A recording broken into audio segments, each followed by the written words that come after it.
pemirsa, saat ini kita sudah terhubung dengan salah satu anggota tim seleksi calon anggota KPU Kabupaten Kota Sumsel dari Zona 3, Bapak Ong Berlian, anggota tim seleksi calon anggota KPU Kabupaten Kota Sumsel. Selamat sore Pak Ong.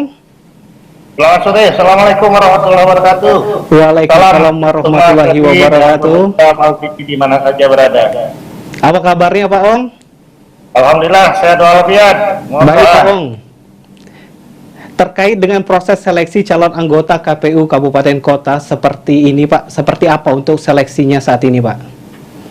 Ya, jadi terima kasih Mas Tevi. Perlu kami sampaikan di dalam kesempatan yang baik ini, proses seleksi yang pertama kita sudah mengadakan launching dalam bentuk konferensi pers, mengundang teman-teman dari media massa baik cetak elektronik maupun media sosial tanggal 5 Oktober yang lalu. Di dalam tahapan seleksi ini kita sudah membuka langsung tanggal 5 Oktober itu untuk pendaftaran bagi calon peserta seleksi dari tanggal 5 Oktober sampai dengan 16 Oktober yang akan datang. Di dalam hal ini perlu kami sampaikan bahwa pendaftaran bagi bakal calon peserta seleksi itu bisa mendaftar melalui Siakba, kemudian diupload, kemudian menyerahkan berkas hard copy-nya. Tapi hingga saat sekarang belum banyak yang mendaftar, baru di zona kami yaitu zona 3 meliputi Oki, Oku Indo, Oku Timur dan Oku Selatan. Itu memang sudah ada calon peserta yang datang tapi sifatnya hanya konsultasi. Dan yang sampai hari ini pukul 16 tadi itu baru menyerahkan satu orang, yaitu menyerahkan berkasnya untuk mengikuti tahapan selanjutnya. Itu Mas Ferli. Baik, sejauh ini tanggal 7 untuk zona 3 baru satu orang yang mendaftar ya Pak? Ya. Baik, ada kriteria khusus tidak Pak untuk para calon yang ingin mendaftar? Ya, saya kira kriteria khususnya itu tercantum ya di dalam persyaratan bagi peserta yang akan mengikuti seleksi, misalnya tingkat pendidikan itu minimal LSDA, kemudian berdomisili di dalam wilayah yang bersangkutan, misalnya yang bersangkutan berdomisili itu di wilayah Kota Palembang, dia mendaftarnya di Palembang, jadi sesuai dengan lokasi kabupaten kotanya. Kemudian bagi yang bersangkutan yang sudah menjabat 2 kali menjadi anggota KPU Kabupaten Kota atau Bawaslu Kabupaten Kota, yaitu untuk KPU Kabupaten Kotanya kalau sudah 2 kali itu tidak diperkenankan lagi untuk mendaftar. Kemudian persyaratan lainnya adalah bentuknya adalah mengisi formulir-formulir yang sudah disiapkan di Siakba KPU, boleh di-download, di copy kemudian diisi dan diserahkan. Jadi syarat-syarat lainnya saya kira sudah jelas itu tercantum di dalam persyaratan pendaftaran. Itu Mas Ferli. Pak Ong, kalau misalnya mantan narapidana ingin ikut mencalon seperti apa Pak? Apa diperbolehkan?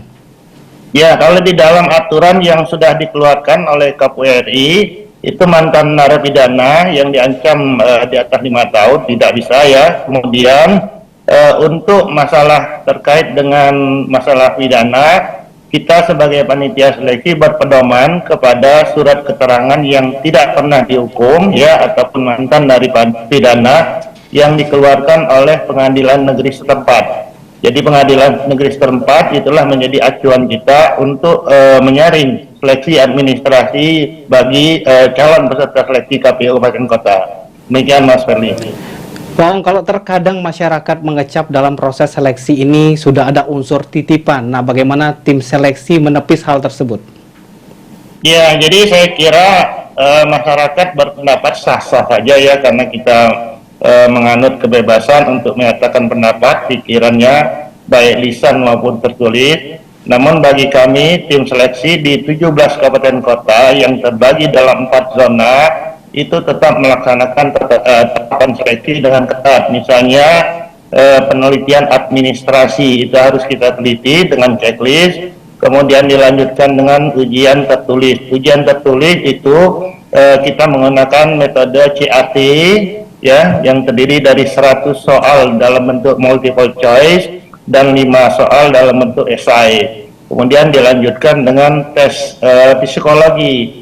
Nah, tes psikologi ini untuk menepis anggapan bahwa calon itu bisa dari titipan atau dari mana saja, itu KPU RI bekerja sama dengan Mabes Angkatan Darat. Jadi yang melaksanakan sepenuhnya untuk tes psikologi itu dari pusat ya, psikologi Mabes Angkatan Darat. Setelah itu kita akan melaksanakan tes kesehatan.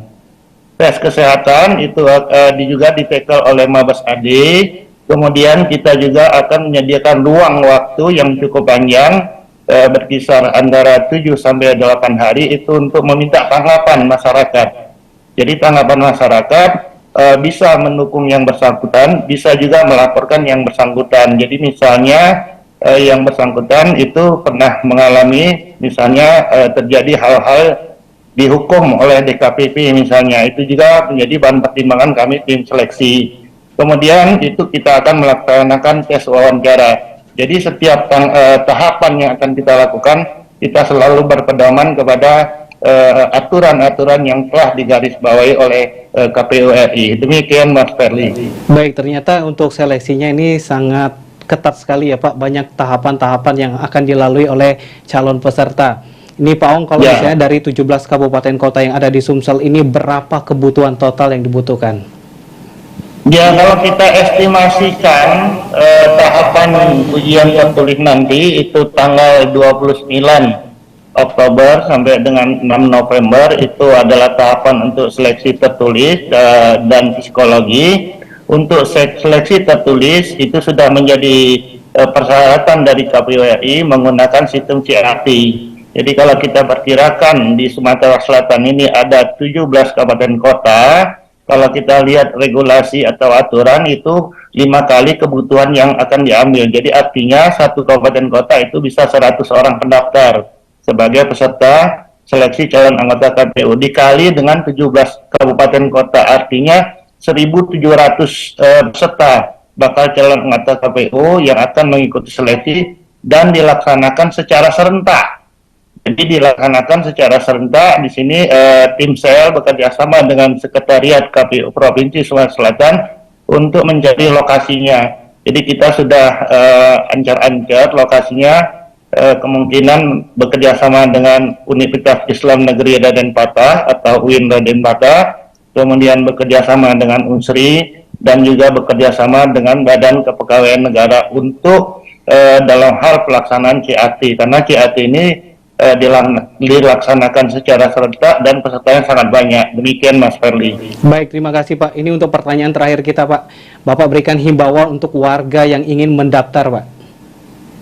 Ya, bagi warga yang ingin mendaftar, kita sudah menyebarkan beberapa informasi dan mengundang langsung rekan-rekan dari media massa, baik cetak, elektronik maupun media sosial. Dan juga KPU Sumsel itu sudah mempunyai website dan punya Instagram, dan juga kepada masyarakat yang ingin mendaftar, kami persilahkan itu di sekretariatnya di Jalan Basuki Rahmat, lantai 3, Hotel Aston, dari jam 8 pagi sampai dengan jam 16 sore waktu Indonesia Barat. Dan hari terakhir tanggal 16 Oktober itu pendaftaran kita tutup pukul 23.59 menit ya, artinya menit-menit terakhir untuk berganti hari itu kita tutup.